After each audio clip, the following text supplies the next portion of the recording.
ndabaramukije amahoro y'Imana ni Jane Hatunga ongeye kugaruka baramutsa kandi mbifuriza kugubwa neza aho muri hose ibyo muri ko mukora byose mbifurije amahoro n'amahirwe.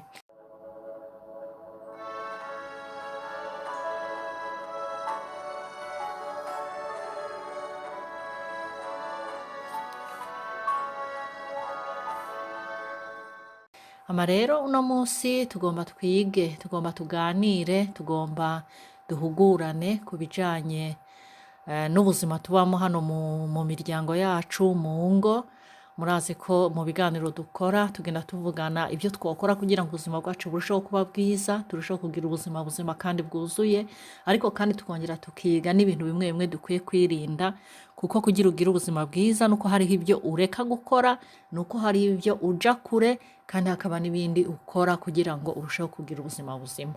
Rero uno munsi twiga ku ihohoterwa ryo mu ngo, ubwoko bw'ihohoterwa ryo mu ngo, ihohoterwa ryo mu miryango rikorerwa abamama, rikorerwa abapapa, rikorerwa abana, kugira ngo ushobore kubitahukirwa. Ushoboye kubisobanukirwa neza bica bituma uzoshobora kubyirinda, canke se aho ubibonye ukaba wogira ico ubikozeko kugira ngo bigabanuke.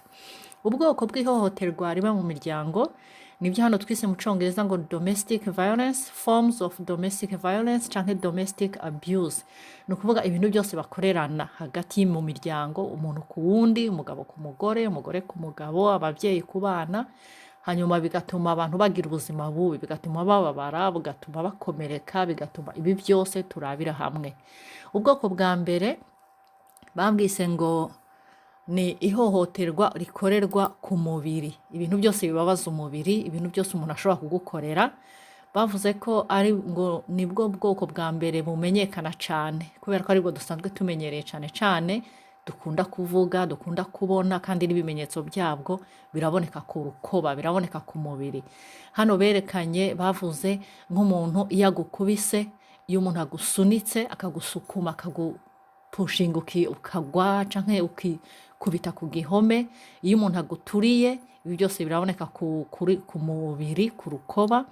Iyo umuntu agukubise canke agukubise urushi canke umugere canke akaguzibura n'icuma canke n'ikindi kintu icaco cose, naho coba ikibaho canke igiti, iyo umuntu agukweza imishatsi, ikintu cose umuntu ashobora kugukorera ku mubiri mbega kikakubabaza, ivyo ni ihohoterwa ry'umubiri, kandi niryo rikunda kuba kenshi turi hagati y'abamama n'abapapa canke se hagati y'ababyeyi n'abana.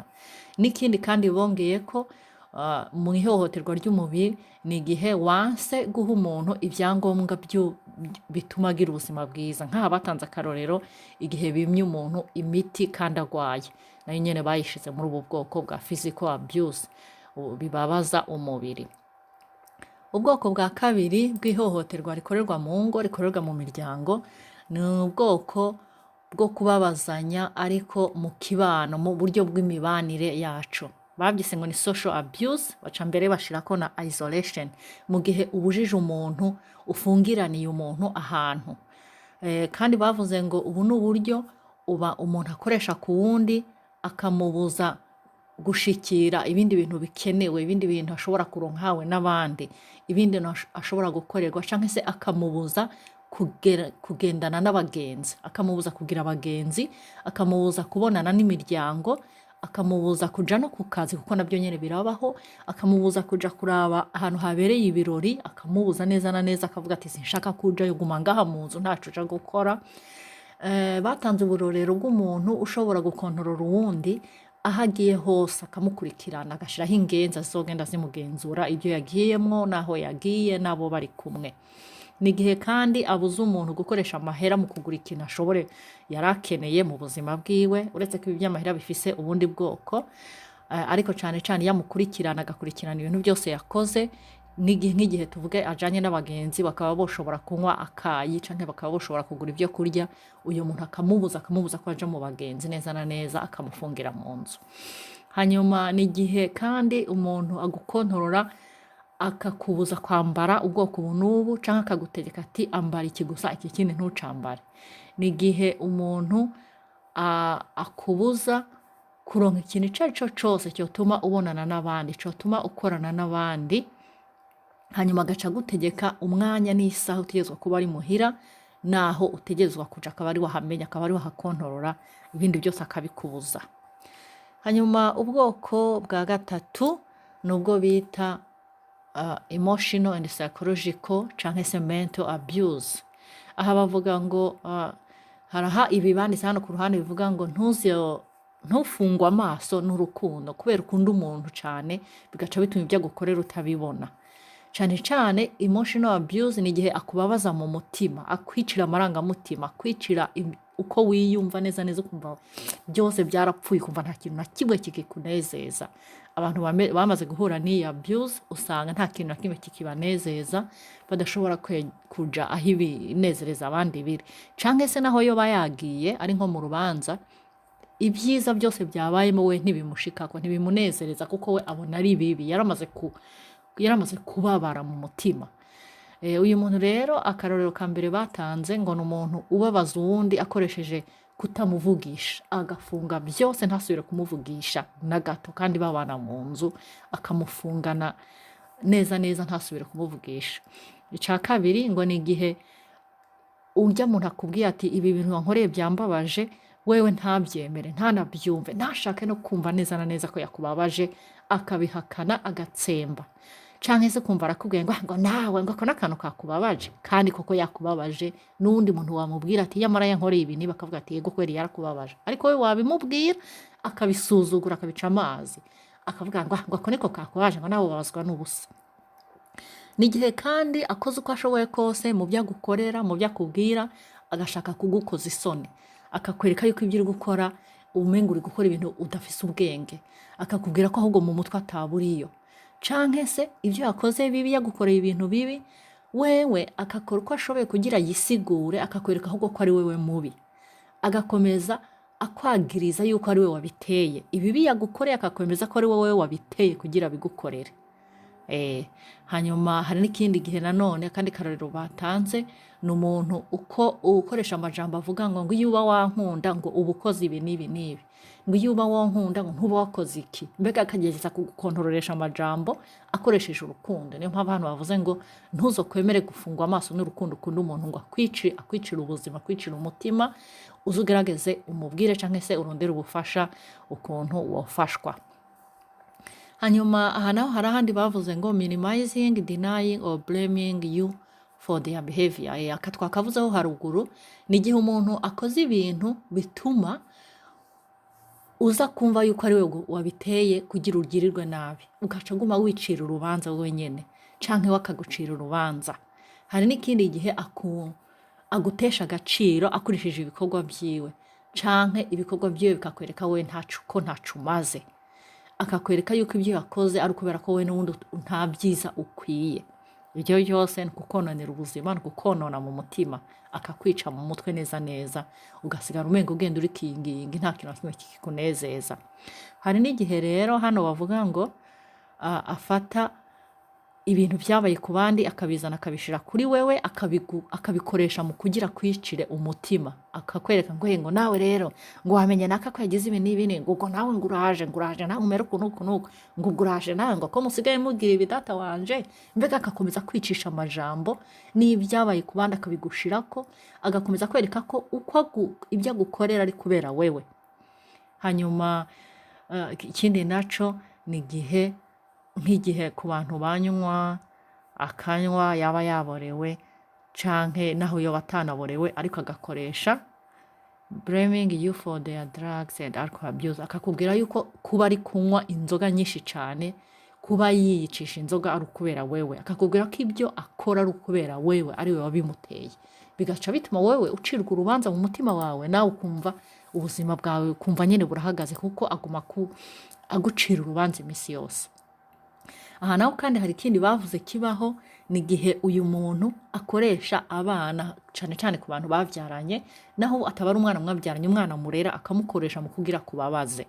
Hano bavuze ngo agenda atuma abana bakaza kukudoriya bakagenda bakamubwira, canke se yaba abonanye n'umwana yaba atashe akaguma amubaza mama yagize ibi n'ibi n'ibi, canke muri umumama akabaza ngo papa yagize ibi n'ibi n'ibi, papa yakoze uku, papa yagize iki, genda ubwire papa ibi n'ibi n'ibi. Donc gukoresha abana kugira bakurwanye, gukoresha abana kugira akubabaze. Hanyuma hano nanone bavuga ngo using access visits to threaten and harass you. Using access visits to threaten you and harass you. Agakoresha nko tuvuge nk'abashitsi canke gusura abantu, kugenda gutemberera abantu kugira nawe akumaramaze canke akakumaramaza imbere y'abandi bantu, imbere y'abashitsi. Hanyuma canke agakoranya umuryango akawubwira ibibi vyawe, agakoranya abana akababwira ibibi vyawe, donc akakumaramaza imbere y'abantu, ku buryo abana bose basigara bakwanka, abana bagasigara babona ko wowe nta nico umaze. Akaguma hari n'igihe abimubwira ati nyoko wawe ntubona ko yagize ibi n'ibi n'ibi, yabana umama nawe akabwira abana ngo ntubona papa ko yagize ibi n'ibi, donc akakumaramaza akakonona mu mutwe, kubera kugira ngo akore ibyo ashaka, intego ashaka kugera ko ari kugira kubabaza, kwice nabi, agakoresha abana. Rero hano bavuze ngo ubundi mu kibano ciza, iyo mubanye neza, iyo mufite imibanire myiza, ntabwo umuntu ahatira uwundi gukora ibintu ibi n'ibi, kandi nta nubwo akora ibintu byo kugira ngo amubabaze amwice mu mutwe. Ntabwo akoresha ibintu byose byo kumukontorora, ahubwo umwe wese akora ibyo yumva kandi akabikora uko abyumva, kandi uwundi akabimwubahira. Hariho ibindi hano bise intimidation, ni nko gutera ubwoba, gutera ubwoba umuntu, gukora ibintu byose bishobora kumutera ubwoba bikamuhangayisha, mbega agasigara yumva nyine wapi ubuzima bwarahagaze. Aha bakoresheje nko ku muntu kumufata ukamukankamira, ukamubwira nabi, haba imbere y'abantu, haba muri mu cumba, hari hose akakubwira nabi, akakonona, ugasigara umutinya umubona nk'igikoko. Hari n'ibikorwa ashobora gukora bigutera ubwoba wowe nyene. Hari na hano bavuze ngo igihe muvuganye n'umuntu hari nk'akantu na gato mupfuye, agaca afata nk'intebe akikubita hasi, canke agafata uruntu akarukubita ku meza, aho abashatse kukwereka ko donc aragutera ubwoba, usigara wumva ufise ubwoba. Hari n'igihe ashobora gufata nk'imbugita canke ikindi kintu icyo ari cyo cose gishobora kukubabaza ku mubiri, akakikwereka, akakigutinyisha ku buryo wowe umutinya. Naho bavuze akandi karorero ku bantu bafise imiduga, agutwaye mu muduga agaca agenda ariruka akubita ku biti n'amabuye, akagutera ubwoba, ashaka kukwereka ko yonakora accident mugapfa ntaco bimabwiye, akavuga ati naho wopfa we ntaco bimaze, akagutera ubwoba ku buryo ugera umutima wo kuvuyemwo. Hanyuma hari n'ikindi nanone ashobora gukoresha ibyo uri gukora byose, agakomeza nk'uko twabivuze haruguru, agakomeza acunga, gukurikirana cane, akwereka yuko ibyo ukora atari byo, canke ashaka gukontorora ibintu byose wagiyemo. Hanyuma rero ubundi bwoko kandi ni kugukoresha imibonano mpuzabitsina utabishaka, canke ibintu byose bijanye n'imibonano utabishaka. Ica mbere ni igihe abigukoresheje utabigomba, canke akagutegeka nko kwambara ubusa utabishaka, akagutegeka kwambara ibintu bitakubereye wowe, kuri wewe wumva utabishaka, bituma bihura n'ibyo byerekeranye n'iby'ibitsina. Canke se ni igihe atumye wewe wicira urubanza mu gihe bitashobotse ko mubonana, wewe agakomeza kucira urubanza, agakomeza kubwira amajambo akwereka yuko utabishatse, kandi ko kuba utabishatse akakwereka ko ari icaha gikomeye wakoze, warenze kwibwirizwa, wagize gute na gute, mbega akagutera ubwoba, akakonona mu mutwe. Ikindi kandi ni igihe agutegetse gukora ibikorwa bijanye n'ibintu by'imibonano mpuzabitsina, akabigutegeka kubikora utabishaka. Tuvuga akagutegeka kwambura ukazenguruka mu cumba kandi wewe wumva bitakurimo, wumva bitabishaka, ariko akagutegeka kubikora. Hanyuma naho batanze kandi karorero igihe umuntu agutegetse kuraba zirya filime z'urukozasoni. Ikindi gihe ni igihe akubwiye ati mubonane, wowe ukamubwira ko bidashoboka kandi ukamwereka impamvu, ariko we agakomeza akabiguhatira ko utabishaka.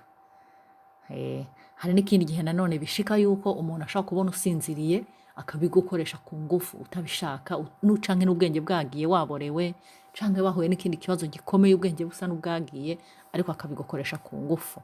Ubwo rero ni ihohoterwa rishingiye ku bitsina abagukoreye, ni nko kubakwa.